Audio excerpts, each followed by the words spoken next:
اور آپ اس سے یہ نہ جب ہم کہتے ہیں اسلام پاکستان اور عوام، تو ہم جب اسلام کا نام لیتے ہیں تو وہ پورے 1400 سال والا اسلام ہے، وہ ترکوں کا بھی ہے، وہ عربوں کا بھی ہے، وہ ہر ایک وہ سارے لوگوں نے فالو کیا نا. تو جس طرح انہوں نے ہم کو نئی چیز نہیں بتا رہے سر آپ کو، ہم ایسا نہیں کہہ رہے کہ ہم کو نئی چیز یہ نہیں ان کو ہٹاؤ اور ہم نئی چیز لے آئے. ہم نئی چیز نہیں، دیکھیں ہمارے پاس شورا ہے، ہمارے پاس لوگوں کے تھنک ٹینکس ہیں، وہ سارے لوگ بیٹھتے ہیں، وہ ہر ایک قرآن مجید سے آیات سے نکال کے کرتے ہیں. لیکن جو ہمارے مکاتب فکر میں ہمیں ابھی تک پڑھایا سمجھایا گیا، میں تو اس کے ایز این انڈیویجول میں یہ بھی آپ کو بتا دوں، یہ میں آپ کو ایز این انڈیویجول جو ہمارے مکاتب فکر میں ہمیں پڑھایا جاتا ہے اس کا میں آپ کو بتا رہا ہوں کہ قرآن و حدیث میں جو حدود اللہ نے مقرر کی، اس آیت کی آگے ڈیفینیشن میں نبی پاک صلی اللہ علیہ وسلم نے پھر کئی ساری 150 تقریباً آپ کو سیاستہ میں حدیث مل جائیں گی.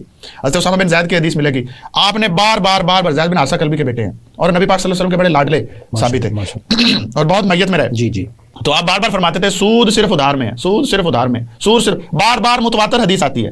آپ کہیں سے بھی کوئی بھی ریفرنس سے لے لیں، آپ اصول دین شیعوں نے اکٹھے کیے، اب فقہ جعفریہ میں یہی حدیث تواتر کے ساتھ آپ کو مل جائیں گے. آپ یہ خارجیوں نے الگ سے اپنے اصول دین اکٹھے کیے نا، ان کے پاس آپ کو تواتر سے یہی حدیث مل جائیں گی.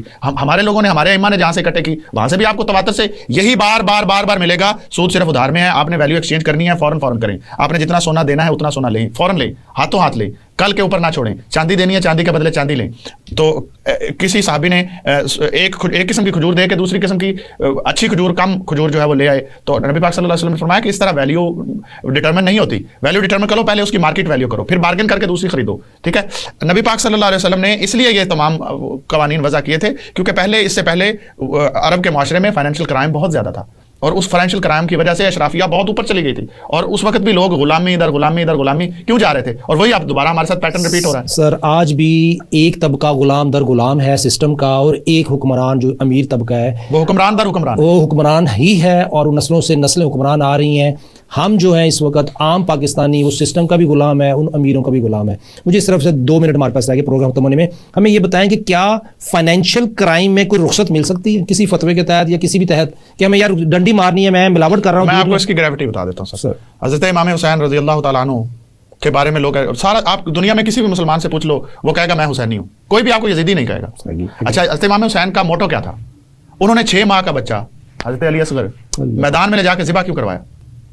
مقام بیضا پہ کربلا سے پہلے ایک مقام ہے، وہاں آپ نے زور کی نماز پڑھائی اور پھر فرمایا، پھر کھڑے ہو کے آپ نے خطبہ ارشاد فرمایا اور کہا میں نے اپنے نانا جان سے سنا کہ تمہارے میں سے کوئی بھی شخص ایسے غاصب یا ظالم حکمران کا وقت پائے جو اللہ کی حرام کی ہوئی چیزوں کو حلال کرتا ہو. اللہ یہ دیکھ لیں آپ، یہ جو آپ کے پاس تحویلیں نکل رہی ہیں. چلو اللہ کی حرام کی ہوئی چیزوں کو حلال ان کے پاس بھی مفتی تھے، ان کے قاضی نے فتویٰ دیا تھا امام حسین کے قتل کا، پتہ ہے آپ کو؟ قاضی نے فتویٰ دیا تھا. تو آج پھر قاضی کو آپ مانو گے یا امام حسین کی بات کو مانیں گے؟ امام حسین. اچھا پھر حضرت امام حسین نے اس میں کہا کہ وہ جو غاصب حکمران ہے اس کی نشانی کیا ہے؟ اللہ کی حرام کی ہوئی چیزوں کو حلال کرتا ہو اور بیت المال کو اپنی مرضی سے استعمال کرتا. اللہ اکبر. ناظرین یعنی کہ فائنینشیل کرائم. تو فائنینشیل کرائم اتنا بڑا کرائم ہے جس کے اگینسٹ حضرت امام حسین نے اپنا پورا خانوادہ شہید کروایا.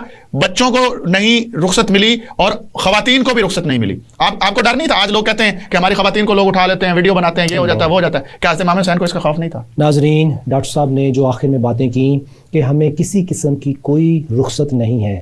ناظرین ڈاکٹر صاحب یہاں فرما رہے ہیں کہ اللہ نے حدیں مقرر کر دیں، فائنینشیل کرائم کی کوئی گنجائش نہیں، کوئی رخصت نہیں اسلام میں کہ فائنینشیل کرائم کو پروموٹ کیا جائے. کسی بھی ہیلا کے تحت فائنینشیل کرائم کی اجازت نہیں. ایک آدمی دوسرے آدمی کی ویلتھ نہیں کھا سکتا، چاہے وہ سودی ٹرانزیکشن ہے چاہے ٹریڈ ٹرانزیکشن ہے. ڈنڈی نہیں ماری جا سکتی. دودھ میں پانی ملاوٹ کرنے والا ہم میں سے نہیں، یہ کلیئر کٹ احادیث ہیں.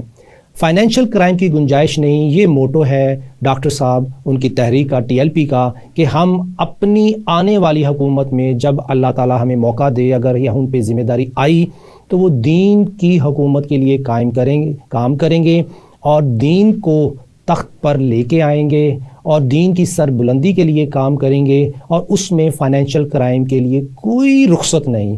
ہم بہت مشکور ہیں ڈاکٹر صاحب کے کہ آج انہوں نے ہمیں ٹائم دیا. ڈاکٹر صاحب انشاءاللہ اگلے پروگرام میں آپ سے پھر ملاقات ہوگی. ناظرین ہمیں اجازت دیجیے. اللہ حافظ.